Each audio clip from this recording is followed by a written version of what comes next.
Welcome to Transmissions Alt Mode, where we look at the latest comics and other media featuring the Transformers. In this episode, we return to the space opera corner of the Energon Universe with a review of Void Rivals number 7. Today is Friday, March 8th, 2024. This is episode 380 of Transmissions Alt Mode.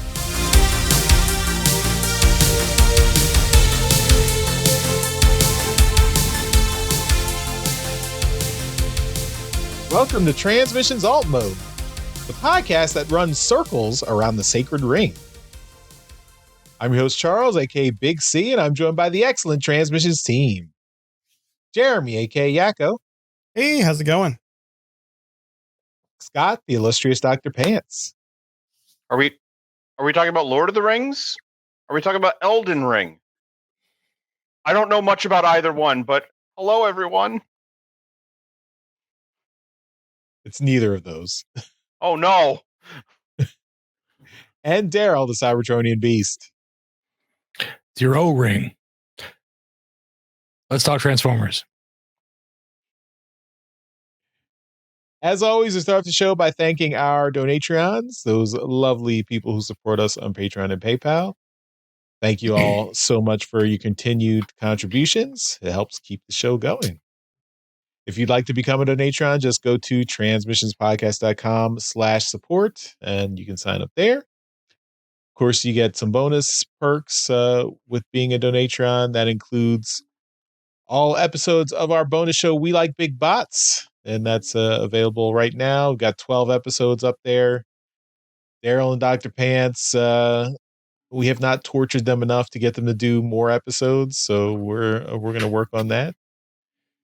If you see him at TFcon LA, ask Daryl, where's the next Big Bots episode? As he shake his hand. You can't ask me.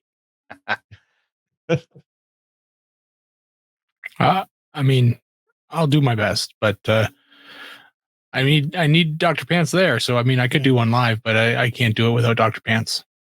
Oh, thank you. Next TFCon you're both at, y'all should do one live as a panel. I would do that. I would gladly do that. I think that would be fun.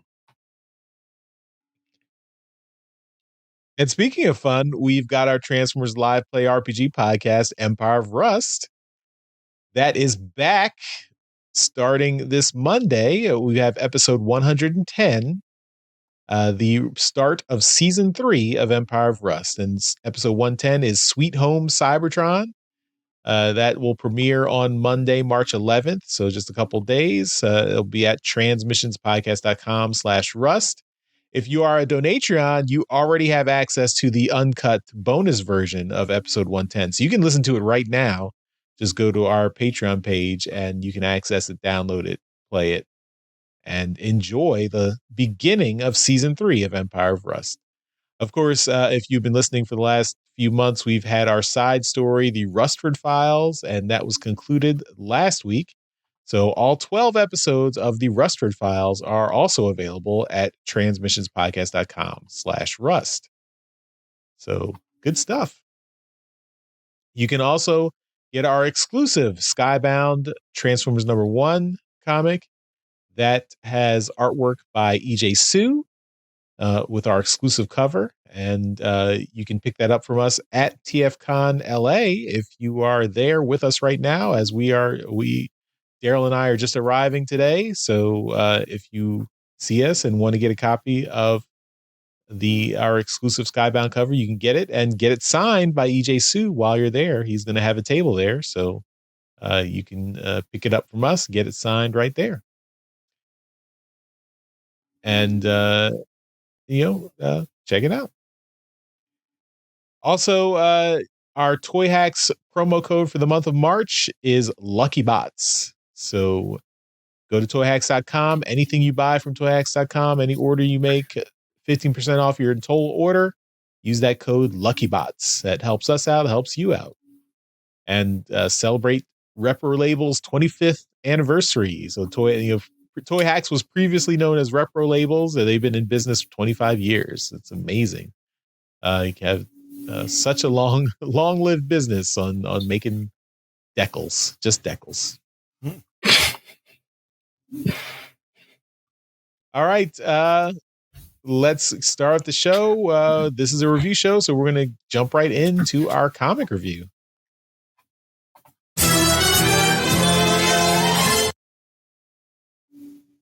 Before we get into the review, I'm hearing like background noise and stuff. I don't know who it's from. So I don't know if like someone's using the wrong mic or I don't know. Let me check. No, Daryl. I just muted Daryl and it went away. Oh, you're muting. It's this one. Yeah, I don't know. I mean, there's a weird hum every now and then. Yeah. Yeah, it just went away. I don't know. I don't hear anything. Maybe it's because I have my volume up. So, it's not very loud, but I hear it too, Jeremy. So there is nothing going on in this room. I don't know. We probably won't be able to tell until editing the show. I mean, it'll probably be fine. I think I edit all mode this week anyway. So.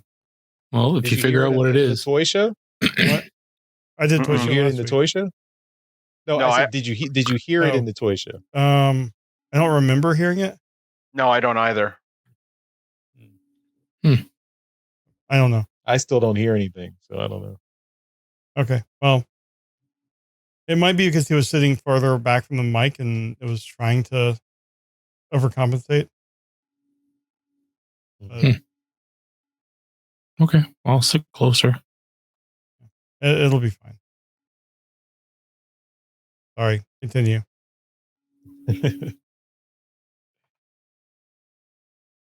All right, we're doing our comic review for this week, and it's the return of Void Rivals. So Void Rivals had a 3 or 4 month hiatus. Now we're back with Void Rivals number 7. So we're going to do a full spoiler review of Void Rivals number 7, kicking off a full slate of Energon Universe comics for the month of March. So again, warning, full spoilers. If you haven't picked up Void Rivals number 7, do that first and then come back and listen to our review.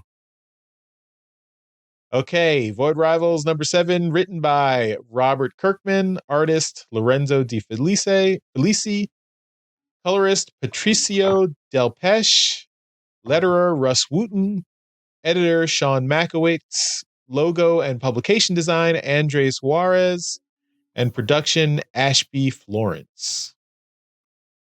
So this picks up right after the end of Void Rivals number 6, where the main characters Derek and Solila escaped Zertonia, but they were out of the firing pan and into the fire because they went out into the wasteland, which is apparently very deadly.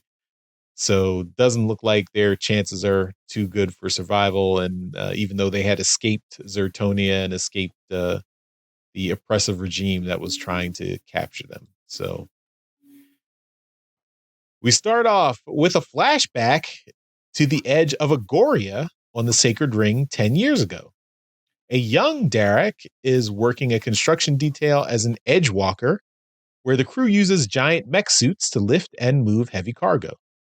Derek is an overachiever who likes to show off how efficient he can be on the job, and the foreman gives him a little flack for it.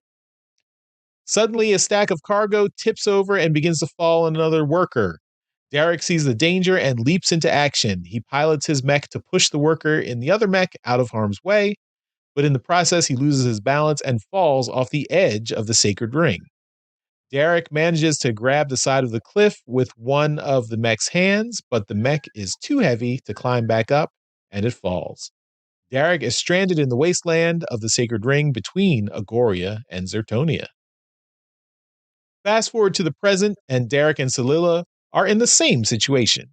They have fled Zertonia and are fugitives in the wasteland. Derek tries to reassure Solila since he's been in the wasteland before and knows how they can traverse it to reach Agoria. Solila is not convinced. Handroid is skeptical too. It calculates that it would take a minimum of 3 months to cross the wasteland and reach Agoria, but they only have food rations for at most 6 weeks. Derek insists that they'll only need to go halfway anyway, so they'll make it. But he doesn't explain how he knows they can make it. Salila doesn't have a better idea, so she relents, and they continue their journey right into a solar windstorm. They take cover to wait it out. In Zertonia, Premier Zalalak visits the criminal Proximus in his prison. He's trying to convince him to return to service and track down the 2 fugitives in the wasteland and eliminate them. Proximus isn't impressed by Zalalak's flattery and cuts to the chase. Zalalak is scared of the coming of Goliant. Luckily for Zalalak, Proximus has read the sacred texts and wants to prevent the Goliant apocalypse as much as he does. So he agrees to become Zalalak's hunter. Now Proximus asks a question. After he hunts down the fugitives, what if he turns against the Premier? Zalalak isn't concerned about that, especially since freedom would be more of a curse than a blessing for Proximus in his current condition. Because we get the reveal that Proximus has been living in a virtual reality world in suspended animation, because his body has been mostly destroyed. He's little more than a head and torso kept on life support in a vat of liquid. Zalalak disconnects from the VR simulation and tells his aide Gulen to release Proximus since he has agreed to the mission. Gulen activates the terminal and machines lift the broken body of Proximus out of its pod. Machines come to life and construct artificial limbs and armor around the body, creating a superpowered cyborg with what's left of Proximus at its core. Restored to life, Proximus leaves immediately for the wasteland to begin the hunt for Derek and Salila. In the wasteland, the fugitives have survived the storm. As they continue their journey, Salila asks Derek to tell her more of his vision of the Zertonians and Agorians coming together. Handroid dismisses Derek's vision as just a hallucination brought on by his unconsciousness when he was shot out into space and revived in his ship on his original mission. But Salila protests that it was more than that and that Derek was chosen by Zerta. Later, they make camp and Derek sits to eat his rations. He notices Salila staring out in the distance. Then she is looking at an unfamiliar object in her hands. He asks her what it is, but she just says it's nothing and puts it back in her pocket. That doesn't satisfy Derek's suspicions. Back in Zertonia, Mistress Vil summons her fellow keepers of the light to tell them that Salila is on the path of her calling and her destination is drawing near. To be continued. So this is a slow start to the return of Void Rivals. Not a whole lot is going on here. I was particularly confused by the beginning. I guess I did not have the right mental image of what the Sacred Ring was and what Agoria and Zertonia were. I originally thought that they were 2 separate planets, like orbiting a ring around a black hole. I didn't envision the ring as like a whole solid object encircling a black hole. So I guess that was my confusion. I actually went back and looked at old comics, like the previous issues, to see how the Sacred Ring actually looked. So now I have that kind of a better mental image that Agoria and Zertonia are just like 2, I guess, city-states on opposite ends of the Sacred Ring.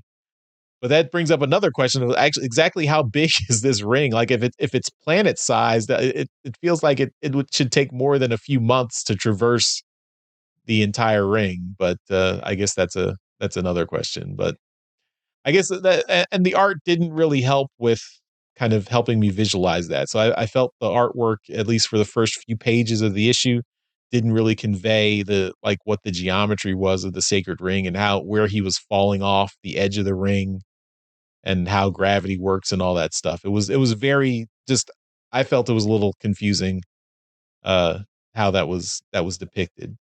Other than that, I thought the artwork was good for most of the rest of the issue. I was really impressed with the reveal of Proximus and like being in a virtual reality prison and then like zooming out to see that he's this like cyborg kind of, broken body state. I thought that was the most interesting part of the issue. I still am not super impressed with Proximus. I mean, they made it sound like Proximus was a big deal at the end of the last issue. The reveal here that he's this, weird, like they're so afraid of him, even though he's kind of mostly dead. Is weird. It's like they give him this new body, and then like the one guy is like so afraid of him. And the premier's like, it has to remind, like, he's just a guy. Like he's a really skilled hunter, but he's still just a guy. Why are you so afraid of him? I mean, I would also think they could build in some like kill switch into his armor so that if he does turn on them, they can just shut him down. So I don't know. Just didn't seem like he was the hype. I'm not believing the hype for Proximus yet. So maybe when he's actually hunting down Derek and Solilla, we'll see him in action, and maybe the hype for Proximus will be deserved. Other criticism, of course, there was no Transformers reference in this book. Every previous issue of Void Rivals has had a Transformers reference. No Transformers reference here. So I'm sure Daryl will have things to say about that. Yeah, so that's my my overall impression. Not this issue didn't grab me really. I'm hoping things pick up. I know we did get a tease about a Transformer making a cameo in a future issue of Void Rivals. That's still a couple issues down the line, I think. But for right now, we're kind of in limbo in the Sacred Ring here in the Wasteland. So, Dr. Pants, I'm gonna shift to you because you have a unique position here in this review because you have not read the previous 6 issues of Void Rivals. So I am curious how this issue, like what impression you got out of this issue, having kind of just coming in cold and having no context. Does the story still make any kind of sense to you, or were you like completely lost? No, actually, like I kind of followed what was going on. I kind of followed it. Like I was not completely lost. I mean, I don't know who these people are, who these characters are, and what exactly is going on, but I did follow the story. I never would have got that it was a ring by any of the artwork. Like you were talking about like you didn't understand what was going on until you had to look back. And like now I'm curious to see what the setup is because I also do not get it. I need to see what this looks like. I also don't think they say anything about it being a ring in the issue, which I think was why I didn't understand the intro to the episode. So, Well, yeah, it's the first word bubble, the foreman who's telling the edge walkers to do, he says, gravity is so strong here, one slip and you could end up miles away, and that's if you manage to not be pulled off ring. So that's all you get. I in all honesty, I kind of just dismissed that. I'm like, okay, it's space worker talk. Yeah.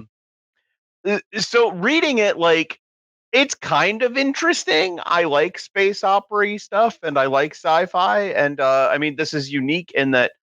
Well, there are no Transformers references, so it seems like its own universe to me as it is right now. And like, I'm kind of interested, but I will say it's very tropey. It's like none of this was really that new. Like I got them walking the wasteland immediately made me go, oh, kind of like Dune, right? Is that what we're doing? We doing Dune? The guy Proximus stuck in the virtual reality prison. I mean, I've seen that kind of thing before. I will say that I like that scene a lot, though. What's the other guy's name? It's Proximus and Zalalak. Zalalak. Them talking was really cool. Particularly, I don't know what pages it is in the comic. On the file we're reading, it's 15 and 16. The kind of mirror images of one page is the virtual, and it's all Proximus's face with a bar on the bottom that's Zalalak, and then the next page is like real world Proximus in the tube with Zalalak. Are they robots, by the way? They're wearing suits. No. Yeah, they're wearing armor. They're wearing suits of armor. And helmets. Well, they're not robots. Well, Proximus in the tube looks like he's a machine with like the skin peeled away. I mean, so I mean, maybe so this is an open question. So in previous issues of Void Rivals, they've all been shown as humanoids with a jewel in their forehead. So the Zertonians have a triangular jewel, and the Agorians, Derek is an Agorian, and they have square jewels in their head. And previously, like they're at war. These cultures are at war, and when they fight each other, they're always wearing the armor, so they never see like the other side's They don't know that faces. they look So similar. Oh, okay. yeah, so the first issue of Void Rivals had them like they were stranded. These two characters were stranded together. They had to work together. They had to take off their helmets, and they looked at each other and like, oh, we're the same. We're actually the same. And okay. that was like the revelation that the Agorians and the Zertonians are actually maybe they have the same origins as one people, but they have all been shown as humanoid. This is the first time we've had any hint that they might be robotic underneath. Maybe that's an issue, that they are human. They are androids in walking around in human skin. Maybe. Okay. But we have seen children in the issues, in previous issues. So Okay. I don't know. All right. That's an open question. Okay. Fair enough. Overall, like I said, it's not bad. Thank you for pointing out that the hand's name is Handroid. I did not get that then in the last page when it was like talk to the Handroid. Yeah. So that makes more sense. Thank you. Overall, it's not bad. Like I was talking before, I kind of want to read the first 6 issues and get caught up. My biggest complaint, and this is such a dumb little nitpick, because I kind of like the art otherwise, but the consistency and the shape of the gem is bull crap. Because like one of the pages where we see Derek falling, like in the flashback, it is clearly octagonal. It has 8 sides to it. And then when you go further in, and he's talking to Salila, is that her name? Salila? Yeah. It's a hexagon. It only has 6 sides. And then not 2 panels later, it's a hexagon, but it's pointed the wrong direction. It's really dumb. And the gems on the other ones, the green like triangular ones, like it's supposed to be kind of like also hexagonal, but in a different shape. And it just, there's no consistency. There's no consistency in the gem shapes, and it's driving me kind of insane. Otherwise, it's not bad. And I kind of like the artwork. I kind of like the colors going on. That's a nitpick. I feel this is like, Daryl, is it you who complains about the stamps in Transformer comics for the faction symbols? Yeah, it's kind of like that. Like I could probably overlook it, but it's driving me a little insane. But again, overall, not bad. I'm kind of interested. I get what you're saying, Charles, about Proximus. Like, what's the big deal with this guy? I don't know. Maybe I'll keep reading and I'll find out. Like, it's fine. It's fine. I want Transformers. Yeah. Where's my Transformers? Well, I mean, so that's the thing. Like in the previous issues of Void Rivals, we had some heavy implications that the Quintessons were connected to these people. And so we speculated at the end of issue 6 that maybe Proximus was like a Quintesson prisoner they had that they were going to unleash on Derek and Salila. Clearly that was not the case here. So I mean, I'd be interested to see how they're connected, but I just think it's kind of funny. It's almost like a bait and switch. It's like, here's the first 6 issues, and there's Transformers references in it. Now we're bringing it back for the next set, and oops, you're hooked, and there's no Transformers anymore. You remember Skektoid from season 3 of the show? Oh, the name sounds familiar, and I'm blanking. This little pig-looking alien guy. Yeah. So he plays a part in some of the previous issues, and from the letters page, it looks like he's going to play a part in the Free Comic Book Day, the Void Rivals story in the Free Comic Book Day issue. Okay. Apparently, Robert Kirkman really loves that character. Was that the one that was supposed to be like the architect of like the Transformers or something? No, he's like like a bounty hunter. That one. Okay. Yeah. Okay. He has a ship that looks like an asteroid, so it can sneak up on you. That guy. Okay. It's been my G1 knowledge is dwindling. I haven't watched it in a while. Yeah. All right, Daryl, what are your thoughts on this book? Well, you're right. I do not like the lack of Transformers in it. I mean, in previous ones, the G.I. Joe ones, we at least got like a mere mention of something. This one, we got the like an assumption or a mention of a mention kind of thing. It was like, remember that thing we saw on the planet we landed on? So it's not even like, a mention of the Transformers. It's a mention of a mention kind of thing. So I did they change the artist from the previous 6 issues? No? No, it's the same artist. Okay. The art seemed not as good. But maybe I'm just thinking of the first arc in a bit of a different light. I agree with you. I think that the part where they introduce or reveal that this whatever his name is, I'm not going to be good with these names. They are messed up names, and I'm just going to have a problem committing them to memory. Weird alien space name. Yeah. So except for Derek. Nope. I'm not going to remember that one either. The revealed that the guy in the like suspended animation was like an android or something, right? Like, so he's some kind of cyborg, right? That was kind of cool. I was like, oh, okay, cool. So he's, he went into his mind and talked and then kind of convinced them, and then now he's out, and they've unleashed this predator kind of hunter on these two.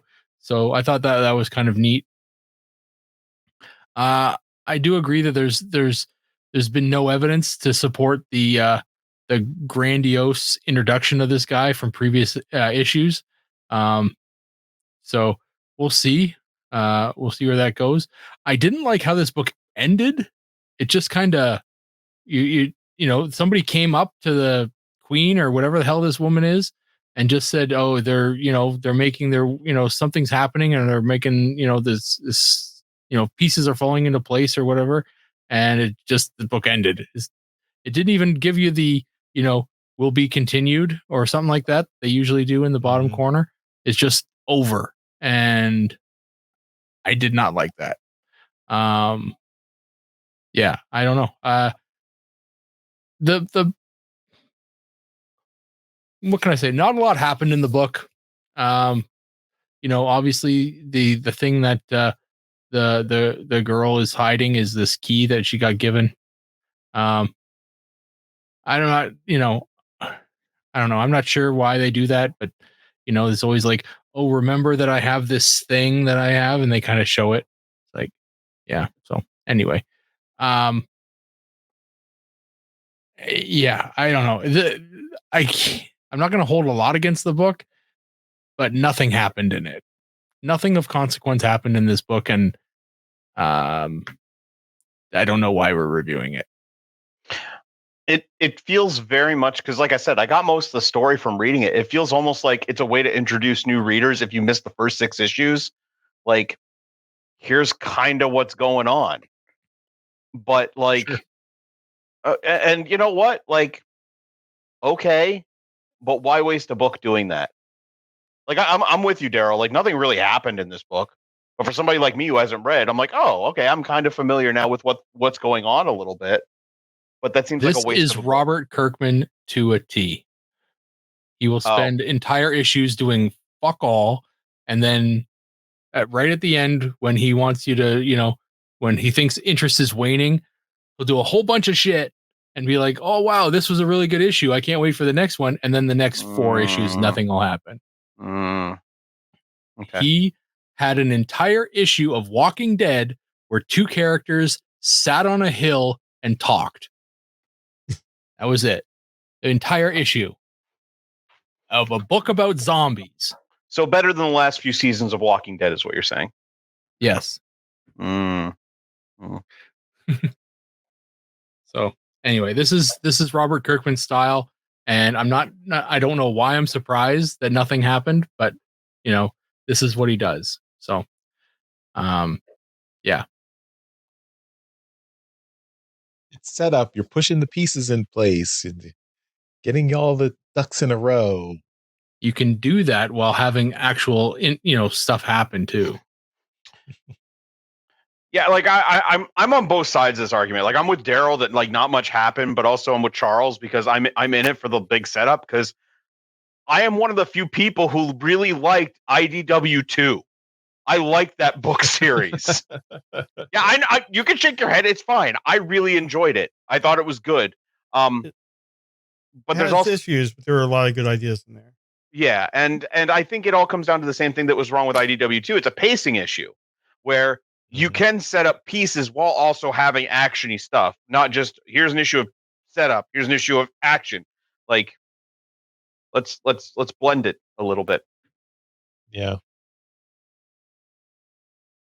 All right, Jeremy, we'll wrap it up with you. What were your thoughts? I have complaints as well. Just like you said, we haven't had this book for like 3 months or so.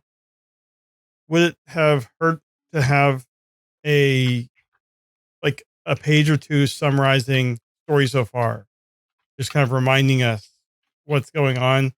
Because being the start of an arc and having that big layoff, you want to draw new readers in. You want to remind previous readers what what they had read.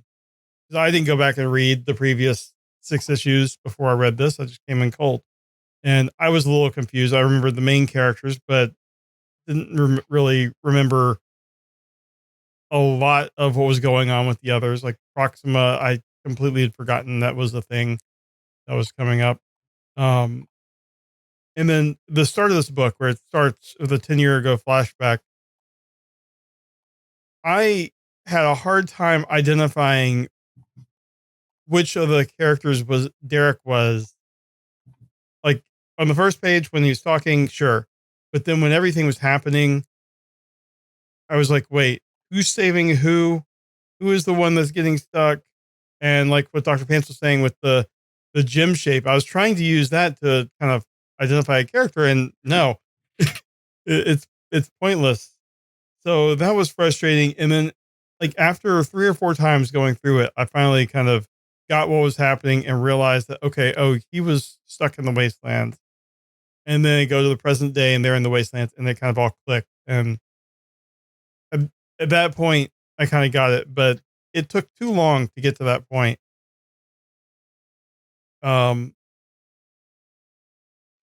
And then the stuff with what was his name? The Proxima or Proximus. Mm-hmm. I also think that the best 2 pages in the book were the ones Dr. Pants mentioned, the ones where you see in kind of this virtual world with like their actual faces, and then in the real world. I thought the art was fantastic on both of those pages. The coloring was great. And the thought of, maybe this race is all mechanical underneath. And, even, they're just, even with the kids, they're just growing up. I mean, that's really fascinating. And I hadn't even assumed that was a thing up until this.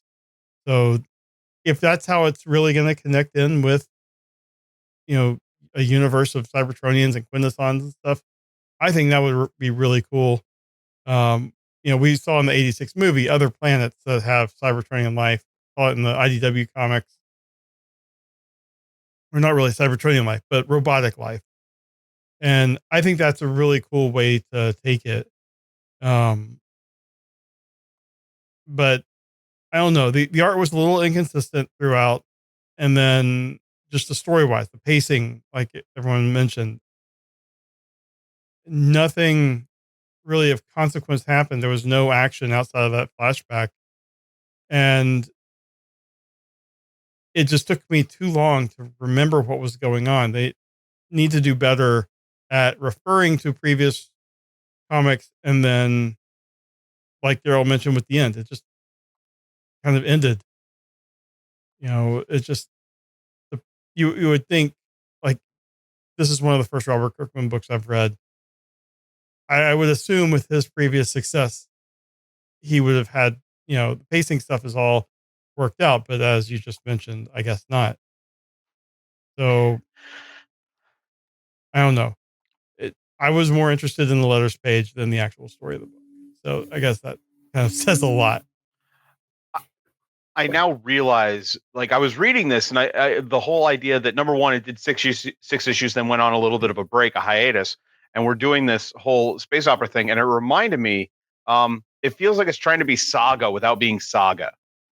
I don't know if anybody here read that book or not at all. No, it's I didn't. It's a really good sci-fi book, and I was on it for a while, but it did a very similar thing where it would do kind of a storyline in 6 issues. They would take a couple months off and then come back, and either there would be a time skip and it would just start, like, it would continue the story, but it felt like a natural breaking point. And I feel like maybe that's what he's trying to do, is emulate that kind of style. Because it was also an enemies to lover kind of thing. Mm-hmm. Well, not lovers, because these two aren't lovers, but they're like comrades. It's I don't know. I'm getting vibes now. I'm getting vibes. So yeah. We'll have to see where it goes. That just issue 6 was disappointing, and I was hoping for a strong start and didn't get it. I'm gonna get caught up, and as we review it, I'll keep going just to see, because, like I said, I do love me a good space opera, and I do kind of like the designs of everything here. It is kind of cool, so I kind of want to keep up with it just to see what happens. But maybe it might be a nothing. It might just be nothing. Yeah, I mean, there are a lot of good, interesting concepts here, but I had also forgotten that the ring surrounds a black hole. Completely forgot that was the thing. That kind of makes me mad that they're doing that, because it's like, how far away is this ring from the black hole? That's not how black holes work. Yeah. I mean, that's the thing that's still confusing me. Like, it's not. If you're talking about a ring surrounding a black hole, it's like that's the circumference of an orbit of a planet. You're not traversing that in 3 months. Well, it's not just that. It's also, yeah. But it's also like how far away is the ring from the black hole? Because then, like, the gravitational pull would mess up everything and whatnot. Like, Listen, I get it, science fiction, but can we put a little bit more science in there? Yeah. Sorry, I'm just being an ass. What are you, some kind of science teacher? I'm just chemistry. Pseudoscience. Chemistry's a science. It is, but I do not know enough about black holes. I'm gonna go to my I'll go to my lane, man. sorry. I'll go talk to my neighbor who's an Earth and space teacher, and I'll be like, "Hey, what do you think about this?" And I'll record his reaction, send it to all of you.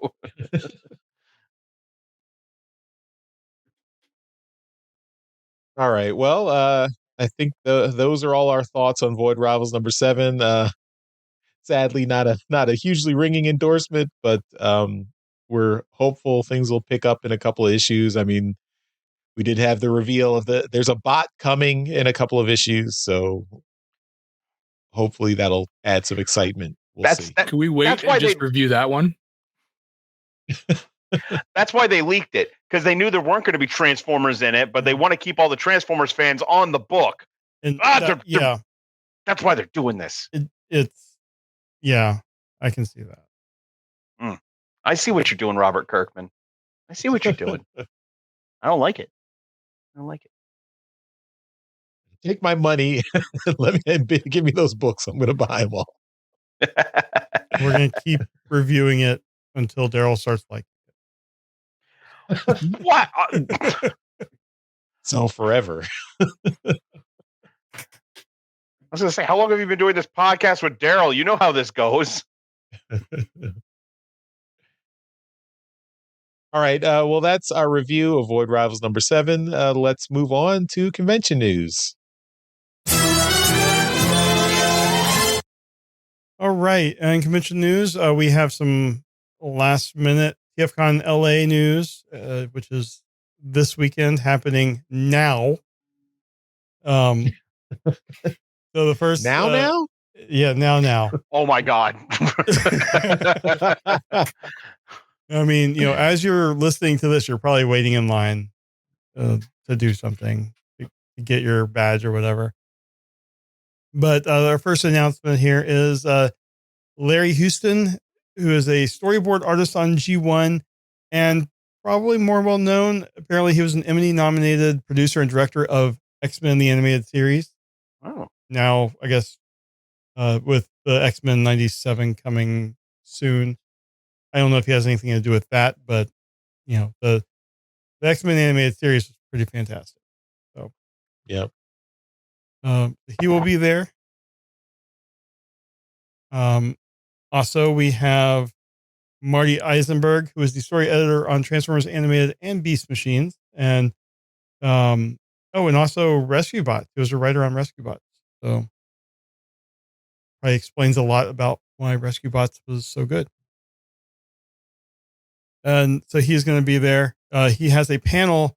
He's going to be involved in a panel called Transformers Animated Deleted Scenes and Characters, which I think is going to be a very highly sought after panel in terms of people wanting to go see that.